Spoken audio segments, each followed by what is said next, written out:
Andrés, gracias entonces por el espacio, por el tiempo que nos ha dedicado hoy. Entonces, buenos días. Por favor, cuéntele a la gente que nos sigue en Liberatorio cómo es eso de lo que venimos hablando de ser un artista plástico que comienza a organizar unos proyectos que involucran a otros artistas, y pues usted dio ese paso de hacer proyectos individuales a hacer ya unos proyectos mucho más de carácter colectivo. Pues cuéntenos cómo es esa experiencia. Pues básicamente la intención sale si yo he venido en un proceso en mi trabajo desde diferentes lenguajes y me encuentro con digámoslo así, un momento dentro de las galerías, una forma de exponer el trabajo un poco cerrada. No estoy diciendo que no hay oportunidades, pero digamos que son pocas las oportunidades que se ofrecen para que empecemos a mostrar. Entonces, digamos que siento que el trabajo que vengo haciendo se marca mucho por la intención de la galería. Entonces digamos que con los compañeros quisimos como abrir un poco más espacios para mostrar lo que estamos trabajando, y de ahí nace como el proyecto 101. Entonces como reunimos el trabajo de diferentes artistas que tenemos ciertas intenciones, y lo que hacemos es exponer y generar investigación desde diferentes puntos, desde publicaciones, desde cortos, la misma exposición, y esa es como la sintonía del 101, estar todo el tiempo como moviendo y discutiendo sobre los trabajos que aparecen dentro de los artistas jóvenes. Bueno, Espacio 101 se relaciona con otro proyecto de Gustavo García, que es el director del taller Laboratorio Experimental en Artes. ¿Cómo es que ustedes, pues Gustavo García también es artista plástico, cómo es que ustedes entran en diálogo y cómo llega a este sitio en el cual hoy estamos? Sí, digamos que nosotros antes hacíamos las exposiciones en mi taller, y era un espacio súper chico, muy cerca de acá. Estábamos todo el tiempo como en esa dinámica. Conocimos el proyecto de Gustavo, él también lleva cierto tiempo haciendo este tipo de dinámicas, y decidimos como unir unir el trabajo para hacer un proyecto mucho más, digamos así, fuerte, y que implique desde presupuestos hasta logística, hasta hacer que el proyecto pueda seguir, ¿sí? Y que no se debilite y caiga en cualquier momento, que es lo que a veces suele pasar con cierto tipo de proyectos independientes, ¿no? Que el presupuesto, la logística, muchos aspectos hacen que los proyectos no puedan seguir o avanzar dentro dentro de la lógica de las exposiciones. Nosotros encontramos como una solución, y es básicamente unir como el trabajo de ellos y el que veníamos haciendo, y hemos hecho ya bastantes exposiciones y bastantes proyectos con ellos, y funcionan y no nos debilita tanto como bien podríamos estar solos. ¿Qué otros artistas, qué iniciativas usted ha visibilizado aquí en este espacio de 101? ¿Cómo ha sido ese encuentro con ellos? ¿Mediante qué estrategias? ¿Hace convocatorias? ¿Cómo se corre la voz? Ya mucha gente, sobre todo los artistas jóvenes, ya hablan de este espacio, ¿cierto? Pues ya hablan bien, pasan cosas, ¿cierto?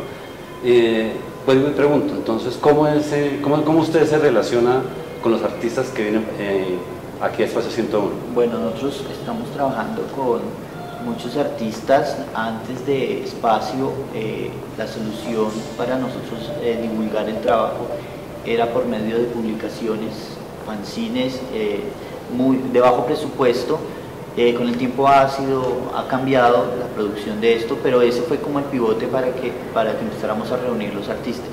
Las intenciones que se encuentran dentro de eso eran lenguajes que bien podrían ser de las culturas, lenguajes gráficos, lenguajes del cotidiano, como decía un artista, digamos que ese es como el pivote, o sea, todo el eje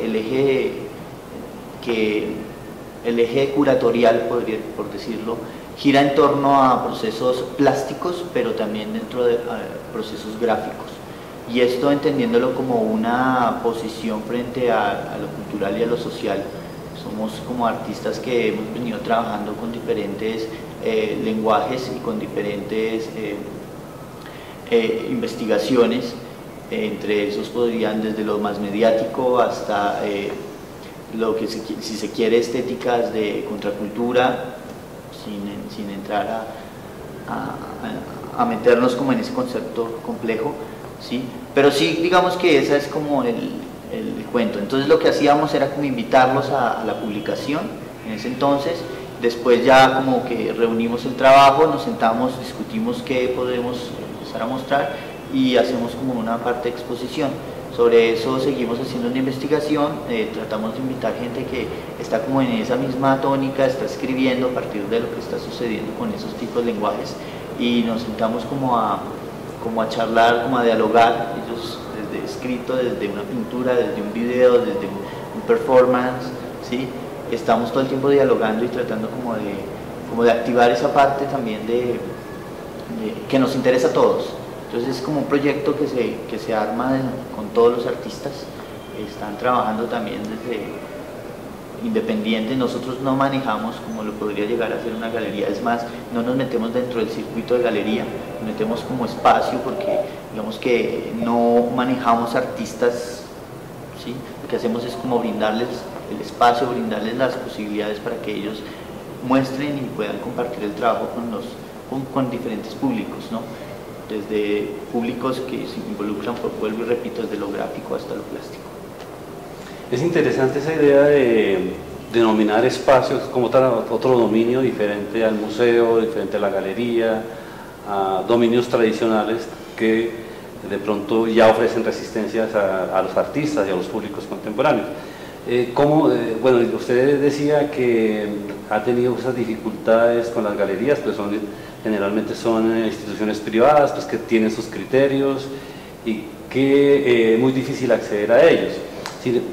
Bueno, la pregunta es cómo ha sido por el otro lado, es decir, cómo ha sido esa exploración con las instituciones, con la ciudad, con el Instituto de las Artes, con el Ministerio de Cultura. ¿Es posible, en su experiencia como artista que tiene ideas, es posible acceder a esos recursos fácilmente o hay dificultades? Pues digamos que yo he tenido como la suerte de poder estar dentro de ese sistema expositivo, desde el Estado hasta exposiciones de banco, etcétera, etcétera, galerías privadas. Me encuentro con que, bueno, el artista tiene la capacidad de mover su trabajo y de ponerlo en diálogo, pero sí a veces digamos que se cierran muchas puertas por la gran cantidad de propuestas que surgen. Entonces digamos que estamos siempre pendientes de 2 o 3 curadurías claves dentro del proceso de lo que podría ser la exposición de arte joven, y digamos que esas curadurías tienen un enfoque que hacen que se limite un poco el trabajo de la gran multitud de artistas. Entonces digamos que yo siento que es interesante lo que pasa desde cada curaduría, pero sí siento que son muy pocas las donde uno puede acceder a ese tipo de, digamos, son muy pocos quizás 3 o 4 salones, curadurías o curadores que están como moviendo el trabajo de ciertos artistas. Entonces siento que al abrir espacios como este, pretender un poco como abrir el espectro y encontrar diferentes propuestas de todo tipo, ¿sí? Para que haya mucha multiculturalidad, ¿sí? Que no se enfoque siempre en una estética o en un lenguaje un lenguaje contemporáneo, sino que se puedan abrir diferentes campos. Entonces digamos que esa es también una de las cosas en las que Espacio 101 trata de moverse, ¿no? Poder ofrecer a otro tipo de público o de cierto tipo de obras que de repente no podrían exponerse en galerías privadas o galerías quizás comerciales, ¿no? nosotros básicamente no nos movemos bajo el pivote de lo comercial y nos interesa, no nos metemos dentro de la lógica de la galería que vende obra o que promociona al artista a partir de una venta. Nos interesa simplemente gestionar y generar esa investigación, ¿sí? Generar la investigación del que produce como el que recibe la obra, porque también estamos en contacto con ese público que está recibiendo la obra, público joven, público ya que trabaja desde las artes. Nos interesa como todo ese tipo de lenguajes. Las exposiciones las pensamos generalmente para eso. Involucramos desde performances musicales hasta ferias en donde se puede encontrar productos de artistas. Nos interesa también movernos dentro de esa lógica del producto, de que el artista pueda vivir de diferentes medios, no cerrarse solo a la venta o a lo comercial de la obra, que es perfectamente válido, sino también a acceder a otro tipo de públicos por medio de camisetas, fanzines, libros, publicaciones, muchos elementos que el artista tiene ahí y apoyamos eso en las ferias. Los proyectos siempre se mueven como en ferias y acá haciendo como esa venta y exposición.